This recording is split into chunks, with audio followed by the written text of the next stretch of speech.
Jack మన DJ Tillu Siddhu Jonnalagadda మళ్ళీ ఒక కొత్త సబ్జెక్ట్తో, అంటే డైరెక్షన్ ఆయన కాదు, మన బొమ్మరిల్లు సినిమా తీసిన బొమ్మరిల్లు భాస్కర్ గారు, బొమ్మరిల్లు ఆరెంజ్ మూవీ తీసిన డైరెక్టర్ అండి. బొమ్మరిల్లు భాస్కర్ గారు మీకు తెలిసే ఉంటారు. ఆయన సినిమా జానర్స్ అన్నీ రొటీన్గా ఫ్యామిలీకి ఒక లవ్కి మధ్యలో సంబంధించిన ఒక లవ్ చేయడం వల్ల వాళ్ళ ఫ్యామిలీ నుంచి ఎలాంటి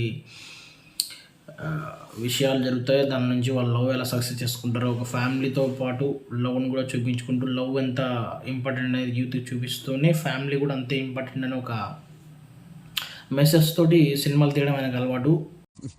ఈ మాత్రం హింట్ ఇస్తే చాలు చెలరేగిపోతారు అంతే. నాకు తెలిసి ఆయన సినిమాలు కూడా అలానే ఉన్నాయి. మన ఆరెంజ్ తీసుకున్న, బొమ్మరిల్లు తీసుకున్న కూడా అలానే ఉన్నాయి. ఇప్పుడు జాక్ అనే కొత్త సబ్జెక్ట్ తోటి మనం ముందుకు వచ్చారు. ఆయన కొద్దిగా ఓపెన్ మైండెడ్తో స్టోరీ రాసుకుంటున్నారు. ఎందుకంటే స్టార్ బాయ్ సిద్ధు ఉన్నాడు కాబట్టి. సిద్ధు గురించి మీకు చెప్పాల్సిన అవసరం లేదు. డీజే టిల్లు తనకంటే ఒక సపరేట్ వే చేసుకొని ఒక ఫ్యాన్ బేస్ని క్రియేట్ చేసుకొని 100 crores ఫిలిం అతి తక్కువ టైంలోనే కొట్టి చూపించిన ఒక స్టార్ హీరో. మాటలు చెప్పకుండా పనిలో చూపించుకుంటూ వెళ్ళిపోయే ఒక యాక్టరు. యాక్టింగ్ చాలా న్యాచురల్గా రియలిస్టిక్గా ఉంటుంది. ఏదో తెచ్చి అతికిచ్చినట్టు ఉండదు. సబ్జెక్ట్కి సంబంధించి ఆయనలో ఉన్న ఒక రియల్ హ్యూమర్ని బయట తీసుకొచ్చి ఆ సీన్ని ఒక 4% ఉంటే దాన్ని ఒక 10%కి తీసుకెళ్ళేంత పొటాలిటీ ఉన్నంత. నువ్వు పెద్ద పాబ్లో ఎస్కోబార్ వారా 24 గంటలు నీ గురించే మాట్లాడుకోనికి చాకోబార్ ముఖం వేసుకుని నువ్వు నటుడు అండి అతడు. ఆయన గురించి నేను సపరేట్గా మీకు చెప్పాల్సిన అవసరం లేదు. ఆయన బొమ్మరిల్లు భాస్కర్ గారి గురించి మీకు అందరికి తెలిసే ఉంటుంది. ఆయన బొమ్మరిల్లు, ఆరెంజ్, అలాగే ఒంగోలు గిత్త ఇలా మూవీస్ తీశారు. కొద్దిగా గ్యాప్ తీసుకొని ఒక మంచి స్టోరీ రాసుకొని వచ్చారని నేను అనుకుంటున్నాను. ఇప్పుడు మన ముందుకు జాక్ అనే ఒక కొత్త మూవీతో రాబోతున్నారు. ఆ ట్రైలర్ మొన్నే రిలీజ్ అయింది. సీక్రెట్ ఏజెంట్గా మన స్టార్ బాయ్ అలర్ట్ చేయబోతున్నారని మన ముందుకు వచ్చి. సో దాంతోపాటు మన స్టార్ బాయ్ యాక్టింగ్ తోటి మన ట్రైలర్ చూసిన దానికంటే కూడా ఆ సినిమాలో ఇంకా ఎక్కువ ఉంటుందని అనుకుంటున్నాను. సీన్ని ఖచ్చితంగా ఒక రేంజ్కి తీసుకెళ్ళింటాడు. తన హ్యూమర్ తోటి ఉన్న సీన్ని పైకి లేపగల యాక్టర్ అండి. అండ్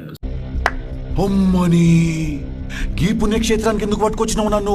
పోయినసారి ఈడనే ఒంగో పెట్టి హారతి ఇచ్చిరు నాకు తెలుసా. సిద్ధుతో పాటు మన ప్రకాష్ రాజ్ గారు కూడా ఈ సినిమాలో యాక్ట్ చేస్తున్నారు. వీళ్ళిద్దరి కాంబినేషన్లో ఇది ఒక సూపర్ హిట్ అవుతుంది అనుకుంటున్నాను ఖచ్చితంగా. అండ్ బొమ్మరిల్లు భాస్కర్ గారికి కూడా చాలా రోజుల తర్వాత ఒక మంచి కంబ్యాక్ ఇవ్వబోతున్నారని ఒక తన ఫేస్లో నాకు ఇంటర్వ్యూలో చూశాను. అది కొట్టొచ్చినట్టు కనపడుతుంది. చూద్దాం సినిమాలో ఎలా ఉండబోతుంది అనేది మనం సినిమా చూసిన తర్వాత మాట్లాడుకుందాం. అండ్ మీరు ట్రైలర్ చూసింటే మీకు ట్రైలర్ ఎలా అనిపించిందో ఖచ్చితంగా కామెంట్ చేయండి. అండ్ అదేవిధంగా ఈ సినిమాలో హీరోయిన్ గురించి మాట్లాడకపోతే చాలా తప్పు చేసిన వాళ్ళం అవుతాం. ఇక హనీ రోజ్ ఎవడి అంగడి నిండుదండ అదే మలయాళంలో ఏంటి అక్కడ నిలబడ్డ ఇటు రమ్మన్నాను.